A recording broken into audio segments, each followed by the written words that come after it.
Hello guys! Welcome sa Encourage 888. So, ang reading na ito ay para sa entertainment at personal na reflection lamang. Gamitin lang yung mensaheng tumutugma sa iyong sitwasyon.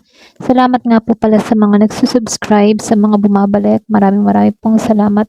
So, tingnan natin kung ano yung energy ng person mo para to sa mga no-contact situation na nakikibalita sa kanilang mga person. Give me the message. Ano yung energy ng person mo ngayon? Give me the message. Ano yung energy ng person mo ngayon?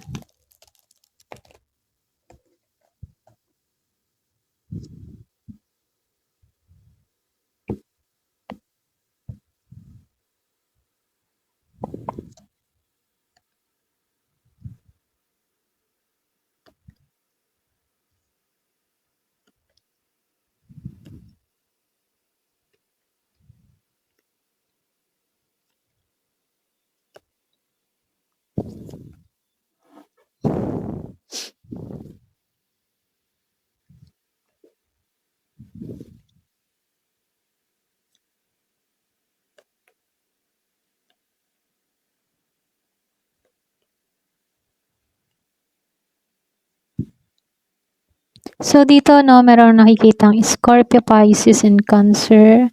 Gemini, Libra, and Aquarius. Meron din dito na Taurus, Aries, Leo, Sagittarius.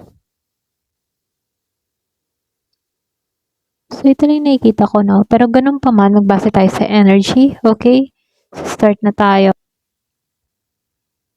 So, dito, no, Six of Cups, upright.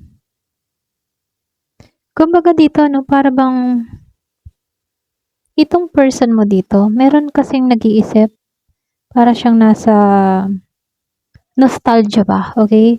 So, I mean, ano, yung bang tipo na pwedeng iniisip niya yung nakaraan ninyo, para bang nagbabalik tanaw yung mga alaala, para bang bumabalik sa kanya yung mga masasayang alaala o mga bagay na hindi niya makalimutan sa'yo, okay? So, dito, no, kung titingnan dito, no, para siyang practical na tao. Very controlled siya sa kanyang emotion. Mas pinairal niya kasi yung isip niya kaysa sa puso niya, okay? Para bang maingat siya sa mga ginagawa niyang desisyon. Kaya lang dito, no, kung titingnan sa The Rising Sun and the King of Cups reverse, positive kasi yung energy ng taong ito dito, okay? Para bang may unti-unting pumapasok sa buhay niya dito na unti-unti rin siya nagkakaroon ng mas malinaw na pananaw. Ganun yung energy niya. Pero sa kabila nito, no, lumabas itong King of Cups reverse. So, nakikitaan ko lang dito, no, para bang kung titingnan siya sa labas, parang walang problema. Okay? Very kalmado lang siya. Pero kung titingnan sa loob-loob niya, magulo yung isip niya. Okay? Magulo yung emosyon niya. Posible, meron kang person na para bang nahihirapang ipahayag yung nararamdaman, ganun. Ganun yung kanyang atake, no? So, dito, no, dalawa kasi lumabas ang the sun, the rising sun, and the setting sun. Meron akong nakikitang natatapos sa buhay ng taong ito. Para bang may natapos na isang yugto, ganon. Maring itong tao na to, para bang tinatanggap na lang ba niya yung sitwasyon upang magpatuloy, no? Ganon yung energy niya. So, nakikitaan ko dito, no, para bang unti-unti itong bumabangon mula sa mga pasakit, pagsisisi, para bang nagsisimula na tong maghilom at mag-moving forward. Ganon siya. Pero ganun pa man, ano, marami pa rin tong iniisip, no? Para bang may stress, overthink, or pwede ring guilt, okay, na bumabagabag sa kanya. Lalo-lalo na kapag nag-iisa to, ha. Marami tong mga isipin, okay? Maraming stress, ganon. Pero dito, no, ayaw nitong manatiling nakatigil dito, okay? Gusto ng tao nito na kumilos, pero maaring nagmamadali or puwede ring nahihirapan 'tong makita yung tamang direksyon dito. So, dito may malaking cycle dito na natapos sa buhay niya. Posible ano, ito din yung magdala ng bagong simula or puwede ring mas matured na pananaw, okey? So, 10 of Wands. Naka-reverse siya. Meron kang person dito na para bang tinatanggal niya na yung bigat na nararamdaman niya, yung mga responsibilidad. Unti-unti niyang binibitawan 'yon. Kumbaga ano, meron 'tong mga emosyonal na pasanin, eh. Para bang merong nagpapabigat sa kanyang kalooban, meron siyang mga dala-dala, puwedeng problema. Kaya dito may time na itong tao na 'to na nawawalan ng confident dito. May mga ano siya, plano pero hindi natutuloy, gano'n. Kasi alam ng tao na 'to na kailangan na meron siyang ayusin sa sarili niya bago siya sumulong, okey? Pero dito 'no, mas pinapahalagahan niya ngayon yung commitment dito sa Hierophant. Para bang naisip ng tao na 'to parang alam mo yun, yung nalalaman niya na yung value pagdating sa relasyon, okey? Posible din naghahanap 'to ng seryoso at maayos na direksyon. Pero marami siyang lihim dito 'no, marami siyang takot. Hindi nagiging malinaw yung isip niya, gano'n. Hindi pa niya nakikita yung buong katotohanan, okey? So, nakikitaan ko dito 'no, pagod na 'to pero hindi pa sumusuko. Gano'n yung atake niya. Patuloy 'tong lumalaban kahit marami na siyang pinagdadaanan.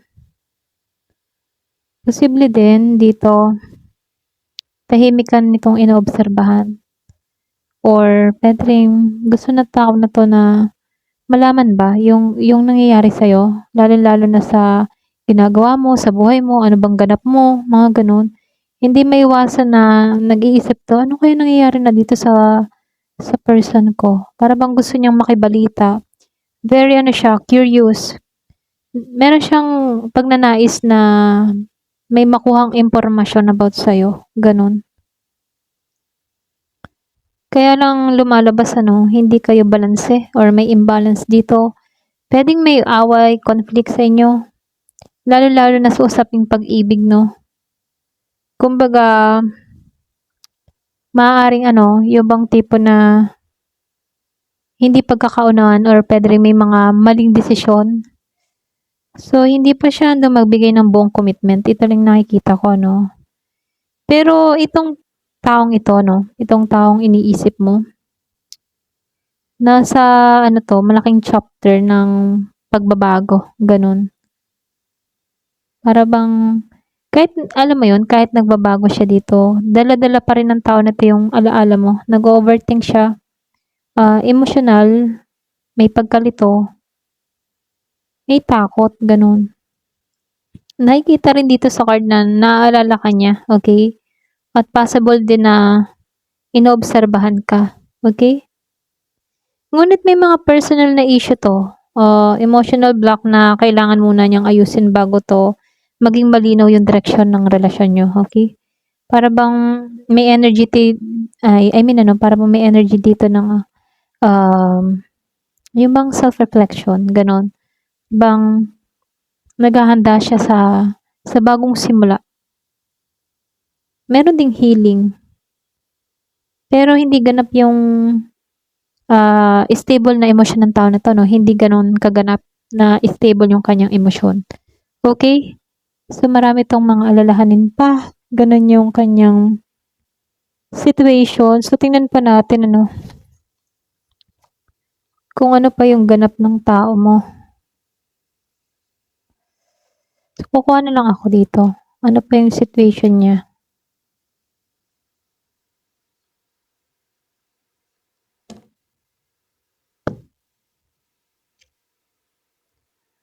Daily surviving, loss, gossip, retaliation, negotiator.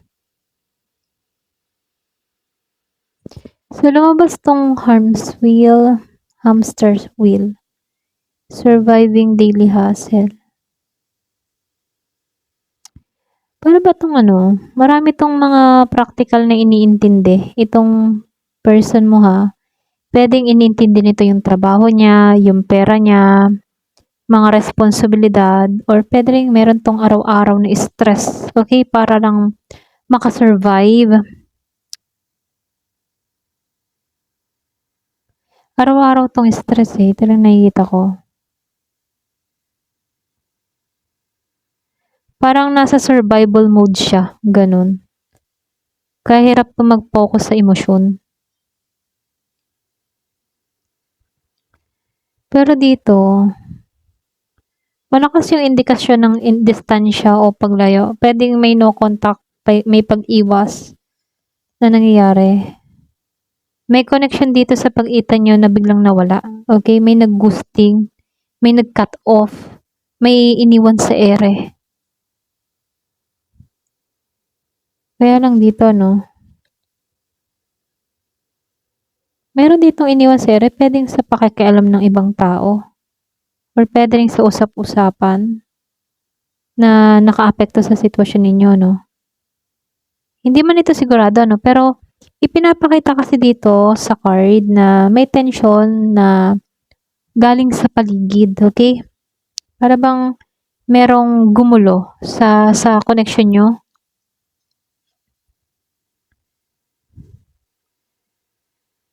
Meron nung nakikitang sama ng loob dun sa iba sa inyo. May natitirang sama ng loob or pwedeng pride. Posible may nasabi or nagawa na mahirap kalimutan kaya may defensive or matigas yung energy, okay? Pero sa kabilang banda, may bahagi ng energy na gusto pa ring mag-usap or makipag-ayos ba o humanap ng compromise sa iyo, okay? Hindi man siya yung bang hindi man to direkta, pero nakikitaan ko dito, may struggle sa pagitan ng paglayo. Ganon.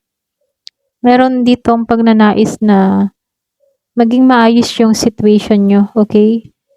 So, nakikitaan ko dito, yung person mo para bang pagod, emotionally conflicted siya, meron siyang unfinished feelings, nakikita pa rin yung alaala sa connection, pero natatabunan ito ng stress, pride, overthinking, may mga komplikasyon sa paligid.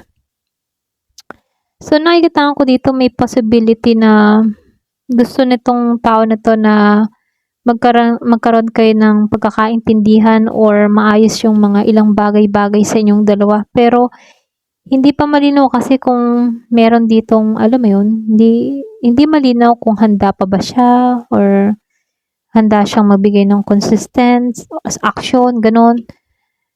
Kasi medyo confused. Medyo confused tong tao na to. Ganon. Ito lang nakikita ko.